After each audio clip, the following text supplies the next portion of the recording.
BPL এ নোয়াখালীবাসীর সঙ্গে বড় প্রতারণা হয়েছে। দলটি ছিল সম্পূর্ণ ফিক্সারদের দখলে, যেখানে ফিক্সিং এ যুক্ত ছিলেন স্বয়ং এক বিসিবি পরিচালক। রিয়াসত আজিমের এক অনুসন্ধানী রিপোর্টে কল রেকর্ড সহ উঠে এসেছে ভয়ানক এসব তথ্য। বোর্ড পরিচালক শামীম ও নোয়াখালী এক্সপ্রেসের চেয়ারম্যান মিলে চালিয়েছেন ফিক্সিং। আরো শুনুন প্রতিবেদনে।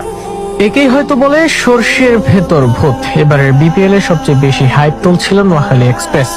দলটি তাদের যাত্রা শুরু করার আগেই পেয়েছে এক বিশাল বড় ফ্যান বেস। তবে সেই নোয়াখালীবাসী হয়তো জানেনই না তাদের সাথে হয়েছে কত বড় প্রতারণা।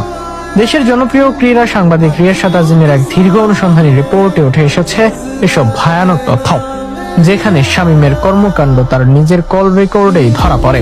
একাধিক তথ্য প্রমাণ ও কল রেকর্ড হাজির করেছেন দ্য রিয়াসত আজিম, যেখানে উঠে এসেছে বিসিবি পরিচালক শামীম ফিক্সিং কাণ্ড করেন, 50-50 পার্টনারশিপ করেন, আবার বিসিবির নতুন টুর্নামেন্টের প্রধান হওয়ার ব্যবস্থা করেন, সেই খেলা টিভিতে সম্প্রচার করে সেখানেও ফিক্সিং করানোর ব্যবস্থা করেছেন। শুধু তাই, ফিক্সিং এর বড় অংশটা হয় নোয়াখালী এক্সপ্রেসকে নিয়ে, যেখানে যুক্ত ছিলেন স্বয়ং দলটির চেয়ারম্যান তৌহিদ। একে তো এবারের বিপিএল হয়েছে মেয়ার মেরে, ভেন্যু বাড়ানোর কথা বলে কমেছে ফাইনাল, কাল এখনো দেখানো হয়নি ট্রফি। দল কমেছে, যেই 6টি দল রয়েছে তার মধ্যে আরেকটি আবার বিসিবির মালিকানায়। আশানুরূপ দর্শক হয়নি, এবার ছিল না উদ্বোধনী অনুষ্ঠানও। বাস্তবতা বা পরিস্থিতিতে অনেক কিছু আটকে গেছে ঠিকই, তবে বিসিবির একমাত্র লক্ষ্য ছিল ফিক্সিং থামানো।